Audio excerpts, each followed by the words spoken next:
What is going on, everybody? Welcome back to the channel. Happy Friday. Today we're going to talk a little bit about Scarlet and Violet era ETBs. We're going to go a little bit more in depth on Black Bolt and White Flare, and then also we'll start the discussion on the Mega Dream EX set that was announced. We're going to have the Mega Gengar SIR in there, SAR in Japanese, I believe. It's a pretty interesting looking card. It's going to be expensive even if there's easy pull rates, which I think this set in this PokeBeach article says there's going to be at least 50 secret rares, so it's going to be a very large set, which makes me think that these will be difficult to pull cards. So if we get a couple more interesting SARs, and I think this is going to be the January specialty set, I would imagine in English. It's going to be the end of year Japanese set, but either way, that is looking interesting. Now, to get into the Scarlet and Violet era stuff, I'm actually going to show you guys the numbers from the spreadsheet today. If you do want to get access to this, link in the description down below. I think I'm going to put the code Pokemon too for 30% off for those of you who are interested. And we'll talk a little bit more in depth today on why I think certain things are going on. So to start with 151, you can see the box price isn't down a ton this week. I think it's down like 50 cents or something from last week. But when we go look at the numbers and supply, there's a decent amount of supply now on the market for 151 below like $489. I think back in like the peak of summer, there were times where there was less than a case worth of 151 boxes below a 20% leg up, and that really illustrated that the boxes were rapidly moving up in price. You just couldn't find them on the secondary market. Now, the other thing I want to bring your attention to is supply. So on eBay North America, buy it now, we're not including auctions, 4.14 boxes are moving per day, which for 151 ETBs is actually not that great. There were times during the summer when I think these are up to around 6 or 7 per day in the North American market. So these have definitely come down. They're still doing great. I mean, a $400 ETB selling 4 per day is fairly liquid, right? All things considered. That gives us about 38 days of inventory remaining before we see these get to 490. Again, that's not super accurate numbers, but it is higher and it's been moving up over the past month or so. So we haven't really hit the point yet with 151 where the supply has hit its max. I think that next week this number could be even higher. I really wouldn't be surprised by that. But 151, it's doing its thing. It's holding fairly strong, all things considered. Now after that, Paldean Fates, this is another interesting one. The box is continuing to come down. We're sitting around $269 on TCG Player currently. It's really interesting how perception of sets change because this was a set that people were hyping up so much in the summer. It was crazy. I swear, like, if I didn't give the most bullish take on Paldean Fates in a video, I'd have people saying that I just basically hated the set. But now almost nobody talks about Paldean Fates, with the Bubble Mew coming down in price, now around $550 on TCG Player. Charizard's back to around $275. People just aren't paying attention to it as much anymore. And when you look at the numbers, not a ton of supply on the secondary market currently. This has actually always been a thing for Paldean Fates. Normally, though, there'll be like one large seller that has maybe like 80 or 90 boxes. I believe it was JM Sneakers. And the last update, I think they had their boxes set at like 325. So it's probably right outside of this range. So it's just not being captured in this number. If these were like $271, we'd probably see this total supply below 20% being like 160, 170 ETBs. And these don't move great. 1.21 boxes for the regular ETB moving by it now per day North America. Gives us about 48 days of inventory. That's fairly large for Paldean Fates. So these really don't move that great. I still think that Paldean Fates is an awesome set. You should have some exposure to Paldean Fates, but these have definitely run their course, at least for now, and it's going to be a while, I think, before we see these jump into the 300s and onwards. Now, up next, we have Shrouded Fable. This is, definitely not the best set from the Scarlet and Violet era. Really nothing super interesting inside of this. And it's sitting around $77, so it kind of makes sense. It's in a range where I think some people would consider it a decent play, but I personally don't. There's a ton of supply on the market. They don't move great, even considering that these are like $77 ETBs.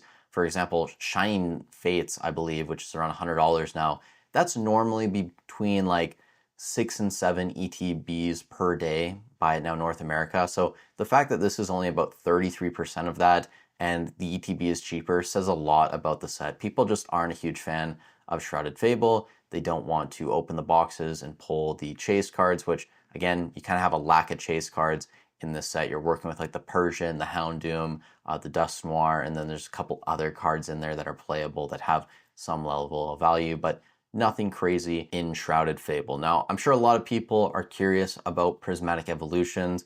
We're actually down to around $131 on TCG Player. When we look at supply on the secondary market, it's actually down this week compared to last week. Only 778 ETBs listed below 157.74, which might seem like a lot to some of you guys, but you have to remember that these are selling about 17 per day. Buy it now. So again, like if you consider auctions and then Facebook and TCG Player and all these other marketplaces, there's tons of these exchanging hands. People still want to get their hands on Prismatic and open it and try and chase the top cards.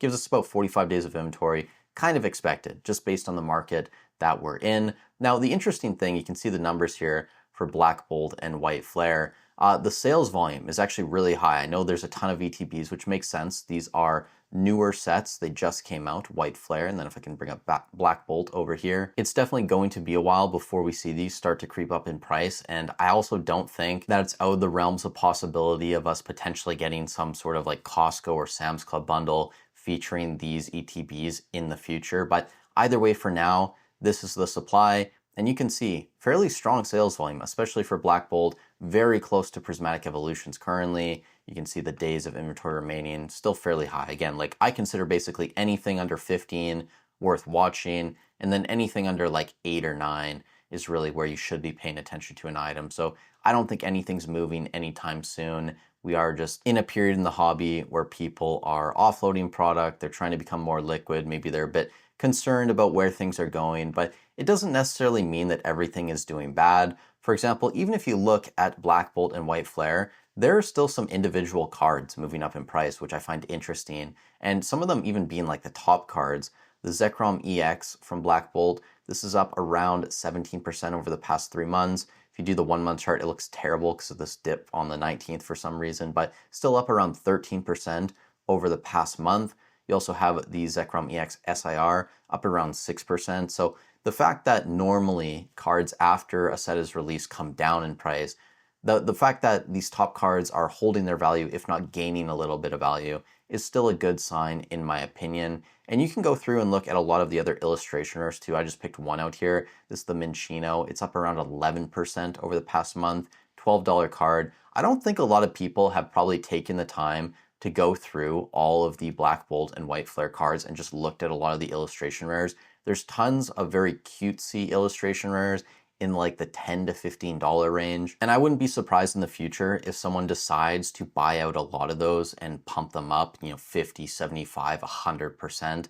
And we can see the same thing in White Flare as well, if you guys are curious. The top cards aren't performing as well.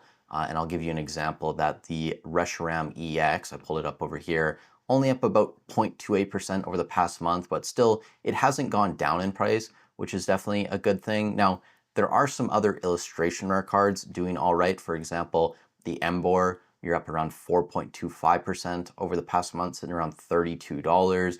You also have the Zorua, which is up around 31% over the past month, around $29. And I believe recent sales are still in that range, 28. You had one at 42 from yesterday. And honestly, we shouldn't be surprised at this point because there is a moon in this card, which I think is just hilarious. Basically, any card that has a moon eventually goes up in price. And then one more card I pulled out here, the Coffee Grigas. This is up around 9.5% over the past month, sitting around $17. Not my favorite artwork, but there are tons of cards like this that if you go through these card lists, you'll see that are moving up in price. I think a lot of these illustration rares are underrated too. I know they're not fan favorite Pokemon. They're not cards that I would recommend buying as an investment, whether they're raw or in a PSA 10, but I could totally see why someone would want, for example, the Oshawott in their binder, or the Zorua, or down here, the Whimsicott is cute, the Tepig, the Ducklet as well, Lillipup, like tons of these Pokemon that aren't fan favorites, they aren't as popular, but they're still very beautiful illustrations. And at the end of the day,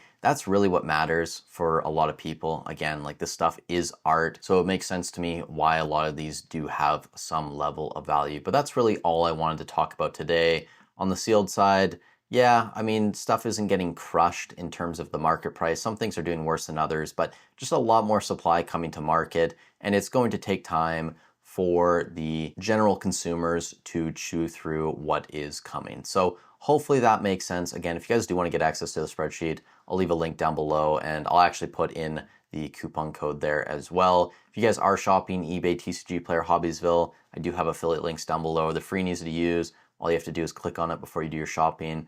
I get a small percentage of the sale at no extra cost to you, so it's a free and easy way to support the channel. But with that said, guys, thank you so much for watching the video. I hope you have a great weekend. Stay safe wherever you are in the world, and I'll catch you in the next one.